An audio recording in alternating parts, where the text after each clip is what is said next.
Why do babies laugh? Humor has always been subjective. Where some people prefer the physical comedy of Jim Carrey, others may find the dry approach of Albert Brooks preferable. Babies, of course, are not big on subtlety, making silly faces, tickling their feet, or pretending you've disappeared in an endless loop of temporal displacement, otherwise known as peekaboo, are all ways to get tiny people to laugh. But why exactly are they laughing? Is it because they find their parents funny, or is it a reflex? Are they processing humor, or is it merely a way of socializing? Is baby laughter a way of saying, please continue paying attention to me? We asked several babies and got no answers. In many cases, a loaded diaper ended questioning prematurely. Fortunately, a number of researchers have explored the topic of what infants find funny in depth. Almost all babies are laughing by the time they're 4 months old. Gina Miro, a professor of psychology in the Behavioral Sciences Department at Northern Vermont University, told Mental Floss. But, Miro adds, in both adults and babies, one of the biggest misunderstandings about humor is that it doesn't have to have anything to do with something being funny. Early in their lives, babies are nonverbal, they burble and coo incoherent nonsense. Smiling, laughing, and crying are therefore crucial to interacting with the rest of the world. You probably won't catch a baby laughing all by herself. It's a social response, Miro said.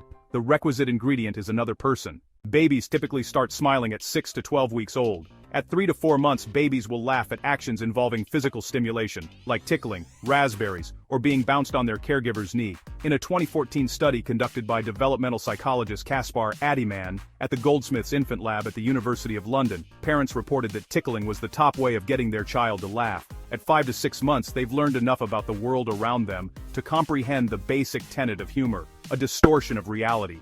Once they've grasped the appearance of normal human behavior, they'll giggle at big eyes, blown-out cheeks, and high-pitched voices. It tends to involve behavior my colleagues have described as clowning, Miro said. It could be a giant hat, a big bow tie, unusual voices, or walking in a funny way. In observing these social rule violations, babies are amused because they have expectations about how people normally behave. You pretending to be a kangaroo is not what they anticipate. Surprise is one of the key elements of humor, Miro said. There are two theories. One is called the arousal safety hypothesis, and another is called the benign violation theory.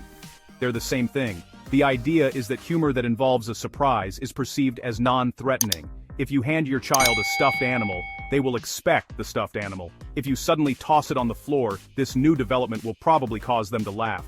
The key is familiarity and a sense of playfulness. A smiling adult tossing it aside will be funny. A stranger angrily throwing it against a wall will not. Even Charles Darwin made note of this, writing in his 1872 work, The Expression of the Emotions in Man and Animals, that being tickled by a stranger would prompt a child to scream in fear. There are exceptions. In London, children's theater producers Sarah Argent and Kevin Lewis have staged several plays aimed at a baby demographic aged 6 months and older, with assistance from Caspar Addyman and research from the Infant Lab. Plays like Out of the Blue and Shake, Rattle, and Roll anticipated a baby's natural wariness of strangers. Performer Maisie Whitehead met the babies at the start of Shake, Rattle, and Roll, singing to them to get them accustomed to her presence. During the show, Whitehead pretending to wobble, losing and regaining her balance, entranced the babies. What stood out for Lewis was the idea that a baby's laugh can be a method of control. There is a sense that laughter is a tool of power, Lewis told Mental Floss. If I laugh, the big person does this thing or action again. I can keep making them do it again and again and again and again, and keep having pleasure, and I am in control. In laughing, babies are utilizing a form of manipulation. Babies can also pick up on intention. If you pretend to drop something and say haha, the baby will probably laugh. But if you say, uh-oh, and seem concerned, the baby will treat it like a serious event. Dropping objects with an exaggerated response was, in fact, a highlight of Argent's productions, sending babies into giggle fits. There's an expiration date on such actions, since babies will quickly learn the unexpected action, tossing the stuffed animal, can now be expected. Or, as Miro puts it, babies aren't stupid, they won't find it infinitely funny. The more babies learn about the world, the more caregivers are able to subvert their expectations. But one misunderstanding is what leads to the closest thing to a guaranteed laugh parents can perform without resorting to the cheap trick of tickling, peekaboo. There are a couple of reasons why it works. One relates to a construct identified by Swiss psychologist Jean Piaget, called object permanence, or the idea something that's out of sight still exists. To a baby, the existence of a physical object depends on whether it's visible. If you hide something from a 6-month-old baby, like car keys, by covering them up, the baby won't look for them, Miro said.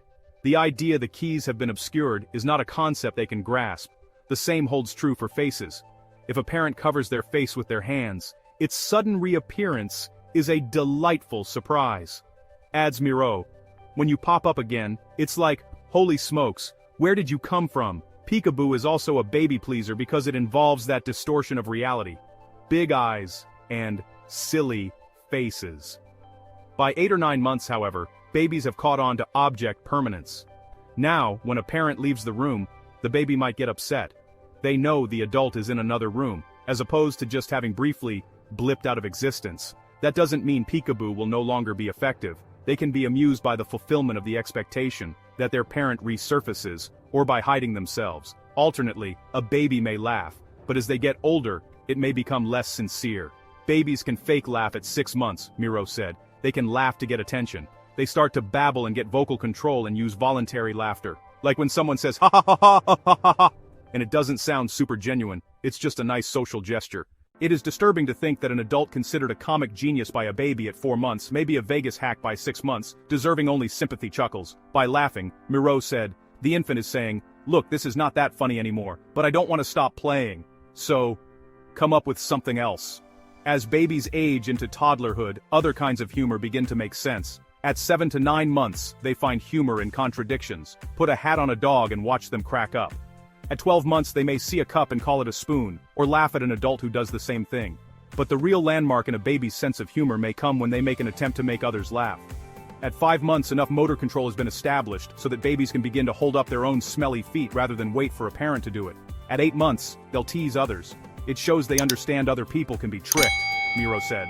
They'll offer something like car keys, and when you reach for them, they'll pull them away. This is more than just humor. It shows a theory of mind, or the idea that other people have different thoughts, beliefs, and expectations. Funny faces may seem simple, but humor is a cognitive puzzle that helps babies grow up and eventually keep the car keys.